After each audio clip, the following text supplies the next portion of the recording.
Supreme court में 8 नए जजेस की तैनाती का मामला। जुडिशल कमीशन इजलास का शेड्यूल तब्दील। इजलास 11 फरवरी की बजाय अब 10 फरवरी को होगा। सुप्रीम कोर्ट के कॉन्फ्रेंस रूम में दिन 2 बजे होगा। जुडिशल कमीशन के मेंबरान को इजलास एक दिन पहले बुलाने से मुतालिक बाकायदा तौर पर आगाह कर दिया गया।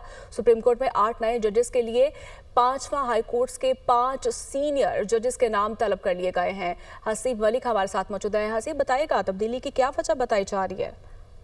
देखिए, ये नोटिफिकेशन तो जारी कर दिया गया है बाकायदा तौर पे। ये बेसिकली सुप्रीम कोर्ट के अंदर 8 नए जजेस की तैनाती का मामला है, जो कि जुडिशल कमीशन का इजलास चीफ जस्टिस याया आफरीदी की जेर सदारत पहले 11 फरवरी को होना था, जो कि अब चेंज करके 10 फरवरी को बुलाया गया है। ये बेसिकली सुप्रीम कोर्ट के अंदर 8 नए जजेस की 5 हाई कोर्ट्स के 5 सीनियर जजेस के नाम जो है वो इसमें जो है वो तलब किए गए थे, जो कि जो है वो फराहम कर दिए गए हैं। और जुडिशल कमीशन के मेंबरान को इजलास एक दिन पहले बुलाने से मुतालिक बाकायदा तौर पे ये आगाह भी कर दिया गया है।